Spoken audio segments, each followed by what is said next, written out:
வணக்கம். நலம் தரும் நவக்கிரகங்கள் அப்படிங்கிற சேனலுக்கு உங்களை அனைவரையும் அன்போடு வரவேற்கிறேன். இன்றைக்கி நம்ம முதல்ல எந்த ஒரு விஷயம்னாலும் குலதெய்வ வழிபாடு அப்படிங்கிறது ரொம்ப ரொம்ப அடிப்படையாக மிக முக்கியமாக தேவைப்படுற ஒன்று. அதனால் இன்றைக்கி நான் பேச போகிற டாபிக் என்ன அப்படின்னா குலதெய்வத்தை பற்றி தான்.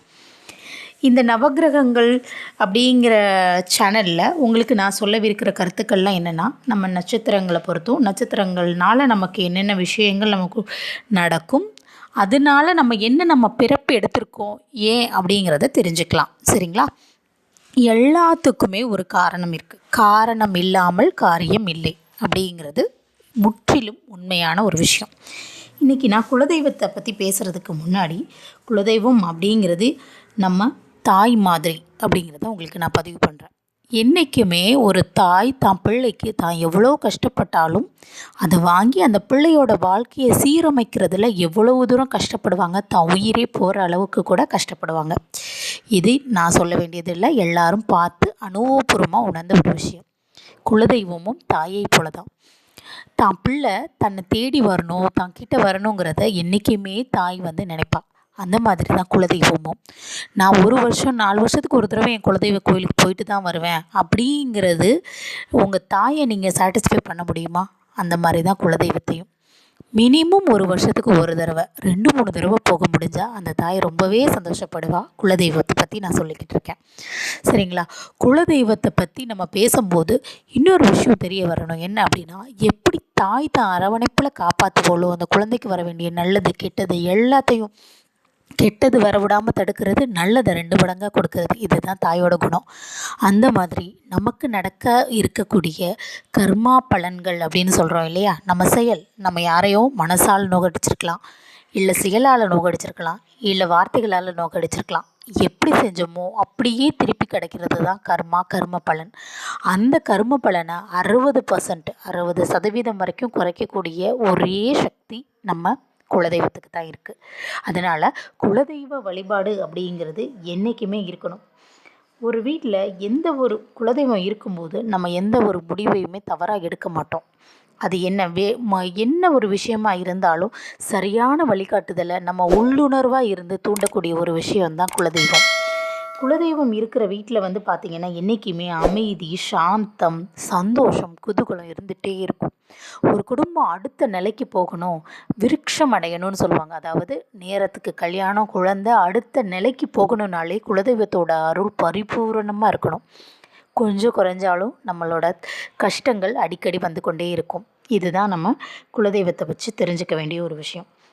குலதெய்வத்துக்கு பல பேர் சொல்லுவாங்க, வீட்டில் இருக்கணும் அப்படின்னா அதுக்கு பல பொருட்கள்லாம் இருக்குது, குலதெய்வத்தை ஈர்க்கக்கூடிய பொருள். அதுவும் உண்மை தான்.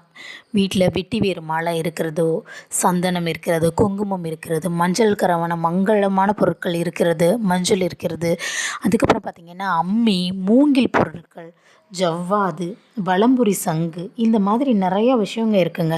இந்த விஷயமெல்லாம் நம்ம வீட்டில் இருக்கும்போது நம்மளோட குலதெய்வத்தோட அருளை கொண்டாந்து கூட்டிகிட்டு தரும். அதாவது இங்கெல்லாம் குலதெய்வம் தங்கக்கூடிய இடங்கள் அப்படிம்பாங்க. நிலவாசப்படி, அதனால தான் நிலவாசப்படியில் உட்காரக்கூடாது அப்படிம்பாங்க. நிலவாசப்படிக்கு என்றைக்குமே பூஜையிட்டு அந்த குலதெய்வம் இருக்கிறத நம்ம அதை பாவிக்கணும். நம்பினவங்களுக்கு தான் தெய்வம், நம்பாதவங்களுக்கு கல் தான். அதனால் எப்பயுமே நம்பிக்கை மட்டும்தான் உயிர் கொடுக்கும். அடுத்து, நீங்கள் மலையிலேருந்து கீழே விழுகிறீங்கன்னு வச்சுக்கோங்க. உங்களுக்கு குலதெய்வம் அருள் இருந்தால் நீங்கள் கீழே விழுகிற இடம் பஞ்சமத்தையாக இருக்கும். குலதெய்வம் அருள் இல்லைன்னா நீங்கள் விழுகிற இடம் கருங்கல்லாக இருக்கும். இது தாங்க வித்தியாசம். பெரிய மலை போல் வர்றதை பனி போல் மாற்றுற ஒரே சக்தி நம்ம குலதெய்வத்துக்கு தான் இருக்குது. சரி, இப்போ நான் இவ்வளோ தூரம் இந்த குலதெய்வத்தை பற்றி பேசினேன் இல்லையா? குலதெய்வம் அருள் நமக்கு இல்லை, கம்மியாக இருக்குது, இல்லாட்டி குலதெய்வம் குற்றம் இருக்குது, குலதெய்வத்துக்கான கட்டு இருக்குதுன்னெலாம் சொல்லுவாங்க இல்லையா? இதை எப்படி தெரிஞ்சுக்கிறது அப்படின்னு பார்த்திங்கன்னா, நம்மளோட சிம்பிளுங்க. நம்ம குடும்பத்தில், அதாவது நம்ம குடும்பம்னு சொல்லிட்டா வெறும் 4 பேர் 3 பேரை மட்டும் யோசிக்காதீங்க. என்றைக்குமே தாத்தா பாட்டி, தாத்தாவோட குடும்பம், பாட்டியோட குடும்பம், பெரியப்பா தாத்தா, சின்ன தாத்தா, பெரியப்பா, சித்தப்பா, அவங்க பிள்ளைங்க எல்லாருமே சேர்ந்தது தான் அந்த குடும்பம். அதாவது ஒரே குலதெய்வத்தை வணங்கக்கூடிய குடும்பம். இது எல்லாரும் ஒன்றா சேர்ந்து போய் கும்பிடும்போது மட்டும்தான் குலதெய்வத்தோட அருள் பரிபூரணமாக கிடைக்கும். குலதெய்வமும் அதை தான் விரும்பும். இந்த குடும்பத்தில் பிறக்கிற குழந்தைகள் அஸ்வினி, மகம், மூலம் இந்த 3 நட்சத்திரங்களில் திருப்பி திருப்பி பிறக்கிறாங்க அப்படின்னா இந்த குடும்பத்துக்கு குலதெய்வத்தோட அருள் கம்மியாக இருக்குது, இல்லைன்னா குலதெய்வ குற்றம் இருக்குது, இல்லாட்டி நேர்ச்சிக்கடன் இருக்குது அப்படிங்கிறத நீங்கள் நம்பி தான் ஆகணும். அதுதான் உண்மை. சரிங்களா? இப்போ சரி, இந்த நட்சத்திரம் அப்படிங்கிறது ஜென்ம நட்சத்திரம் எல்லாருக்கும் தெரியும். பிறக்கிற அன்னைக்கு சந்திரன் ஒரு இடத்துல நிற்கும், அதை தான் நட்சத்திரம்னு சொல்லுவோம். அந்த இடத்த தான் ராசின்னு சொல்லுவோம். இது மட்டும் இல்லாமல் ஜென்ம லக்னம்னு இருக்குது. அது நம்ம எல்லாரோட ஜாதகத்துலேயும் அதுதான் 100%. நீங்கள் ஜென்ம லக்னம் ஒரு நட்சத்திரத்தில் நிற்கும், அந்த லக்னத்தோட அதிபதிம்பாங்க. இப்போ சப்போஸ் நீங்கள் ஜென்ம லக்னம் வந்து கன்னியாக இருந்தது அப்படின்னா, அந்த நட்சத்திரம் வந்து ஹஸ்தமாக இருக்குது அப்படின்னா, அந்த நட்சத்திர அதிபதி யார் அப்படின்னு லக்ன அதிபதி யாருன்னு பார்த்தீங்கன்னா புதன் போய் இன்னொரு நட்சத்திரத்தில் நிற்கும். அந்த நட்சத்திரம் இது எல்லாமே அஸ்வினி, மகம், மூலமாக இருக்கக்கூடாது. இருந்ததுன்னா குலதெய்வத்தோட அருள் தடைபடுது அப்படிங்கிறது உண்மை. இதுதான் நம்ம நட்சத்திரங்கள் நமக்கு காட்டக்கூடிய ஒரு சூட்சமமும் இன்டைரக்டும். இது மட்டும் இல்லாமல் சில பேருக்கு லக்னத்திலேயே சுக்கிரன் அமைந்திருப்பார்.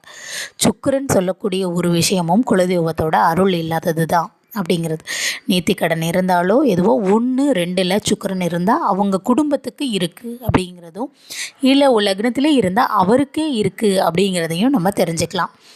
சரி, தெரிஞ்சுக்கிட்டதுக்கப்புறம் நம்ம என்ன பண்ணணும் அப்படின்னா, அதை வந்து சரி பண்ண பார்க்கணும்.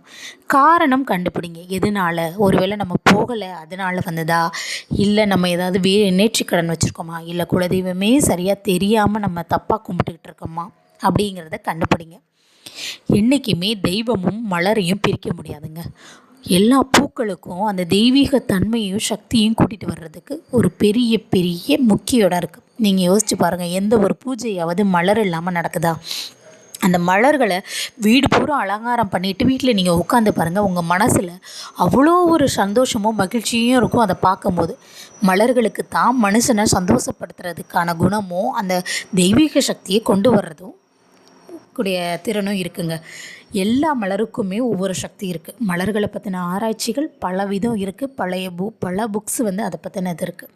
நான் குலதெய்வம்னு சொல்லும்போது ஒரு முக்கியமான மலரை பற்றி உங்களுக்கு பேசணும். அதுதாங்க star of Bethlehem. Star of Bethlehem அப்படிங்கிறது இங்கே இருக்க மலர் கிடையாது, லண்டன் நாட்டில் இருக்க மலர். இந்த மலரோட தன்மையை வந்து ஒரு டாக்டர் வந்து 16 வருஷம் ஆராய்ச்சி பண்ணி கண்டுபிடிச்சிருக்காரு. அதில் இந்த மலருக்கு நம்ம குலதெய்வத்தை வீட்டுக்கு கூட்டிகிட்டு வரக்கூடிய திறனும், குலதெய்வத்தோட கட்டையும் குலதெய்வத்தோட குற்றத்தையும் அழிக்கக்கூடிய திறனும் இருக்குது. இதை முடிஞ்சால் நீங்கள் யூஸ் பண்ணி பாருங்கள். இந்த மலர்களோடது வந்து எசன்ஸாகவே கிடைக்கிது ஹோமியோபதி கடைகளில், ஸ்டார் ஆஃப் பெத்லகேம்னு சொல்லிட்டு. இதை நீங்கள் எடுக்கும்போது உங்கள் குலதெய்வம் உங்களை தேடி வரும். அந்த மலர் வந்து நீங்கள் என்ன பண்ணும் அப்படின்னா, நீங்கள் எதனால் உங்களுக்கு குலதெய்வத்தோட அருள் தடைப்பட்டிருக்கோ அந்த விஷயத்தை சரி செய்யும். ஒருவேளை நேர்த்திக்கடன் இருந்தால் நேர்த்திக்கடனை தீர்ப்பீங்க. இந்த மாதிரி தான் இன்றைக்கி நான் வந்து குலதெய்வத்தை பற்றி பேசும்போது இன்னொரு விஷயமும் சொல்கிறேன். மருதாணிப்பூ, தொட்டாச்சினிங்கி, வில்வம், இந்த மாதிரி இந்த 3 விஷயத்தை முடிச்சு கட்டி நம்ம வீட்டில் வச்சுருக்கும் போது நம்ம வீட்டுக்கு குலதெய்வத்தை கூட்டிகிட்டு வரும். என்ன தான் குலதெய்வத்தை கூட்டிகிட்டு வந்தாலும் நேர்த்திக்கடன் இருந்தது அப்படின்னா அதை நிறைவேற்ற வேண்டியது நம்மளோட கடமைங்க. இன்றைக்கி உங்களுக்கு இந்த டிப்ஸ் ரொம்ப பிடிச்சிருக்குன்னு நினைக்கிறேன். பிடிச்சிருந்துச்சுன்னா என் சேனலை லைக் பண்ணுங்கள், ஷேர் பண்ணுங்கள், மறக்காமல் சப்ஸ்கிரைப் பண்ணுங்கள், பெல் பட்டனையும் கிளிக் பண்ணுங்கள். உங்களுக்காக பல பயனுள்ள தகவல்களை நான் வந்து பதிவிட இருக்கேன். அதனால் எல்லோரும் கேட்டு பயன்பெறுங்க. வாழ்க வளமுடன்.